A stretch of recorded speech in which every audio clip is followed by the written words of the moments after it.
Good morning, everyone, and welcome to Urban Update. I'm Byron Barnett.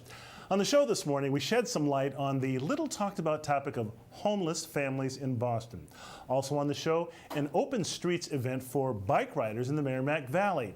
And later on, the Puerto Rican Festival of Massachusetts is gearing up for another celebration at Boston City Hall Plaza. But up first, in the wake of so much violence across the nation involving the community and police, Boston streets have seen several peaceful rallies and calls for specific action. The events have centered around standing in solidarity with not only victims of police brutality, but also with the families of police officers killed and wounded in recent attacks. To take on this topic, we've invited community organizer James Hills, a grassroots community organizer who recently organized a peaceful rally outside the Bruce Bowling building in Roxbury, which he led into a panel discussion on justice and inequality attended by several community leaders and elected officials.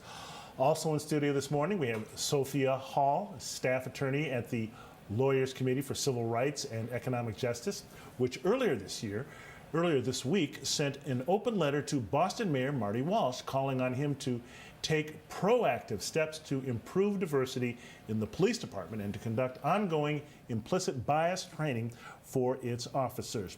They point out that while Boston is becoming increasingly diverse, Boston Police Department is not, with even less diversity at the top. Welcome to Urban Update, James and Sophia. Thanks for coming in. Thank you. James, let me start with you. You recently, your recent rally here, what do you think it achieved? What were you looking for it to achieve? Quite honestly, the rally happened organically. I looked to stand with the people of Baton Rouge as well as in Minnesota. I was hurt by the footage that I saw of both murders. So the intent originally was to stand with in solidarity with the people of those two cities. Out of an organic question on Facebook, the rally wound up being a collaborative effort with Determined Divas and Union Capital Boston. And the goal was, again, originally to stand in solidarity with the people of Baton Rouge and Minnesota. But once we started talking over 36 hours, some of the pushback or feedback I got was that people wanted to be connected to an action, not just march and rally. And it's no disrespect to folks that are marching and rallying and protesting even, but a large population that supported that event.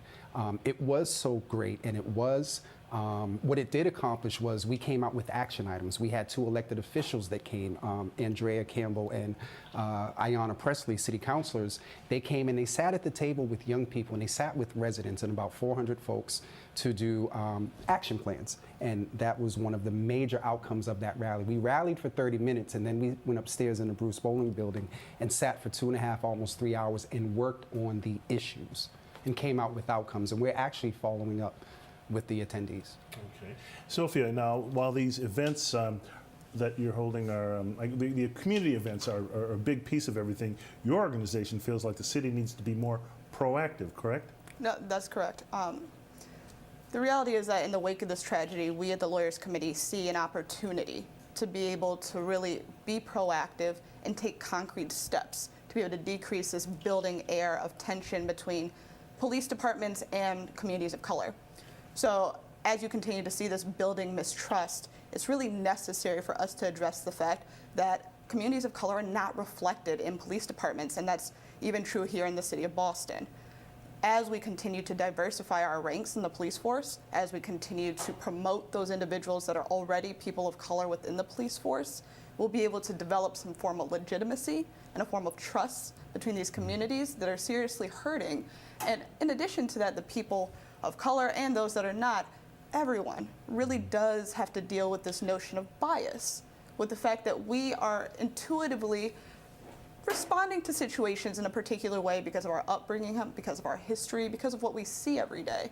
And it's necessary for individuals to have training, the implicit bias training, the cultural competency training, to address those biases and to be able to take action to sort of address those issues so they don't develop into problems that we're unfortunately seeing in the news. You think, you're talking about implicit biases that we have growing up? We talk about on both sides. Everyone reacts to situations. Well, based yeah, on so the- there's a body of literature that says that every single person has biases.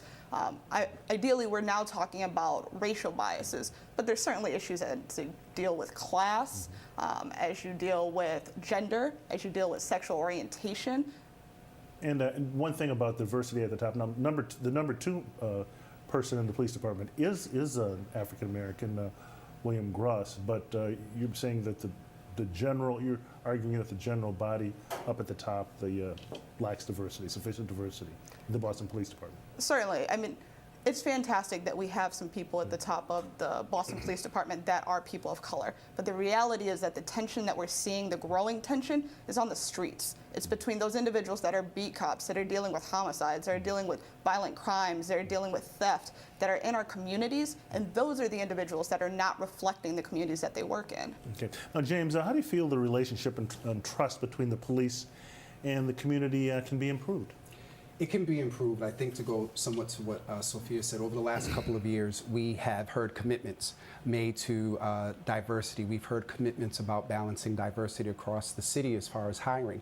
It's to a point now, and this is a sentiment of the community, they're tired of talking and they're tired of hearing the same old thing. So it's to a point now that we need demonstration of the administration. We need our elected officials to push, both at the local and state level, policies and bills that have been sitting there in some cases for years. So what would improve that relationship? I get the piece about the relationship on the beat with young people or residents, but also at sort of the top level.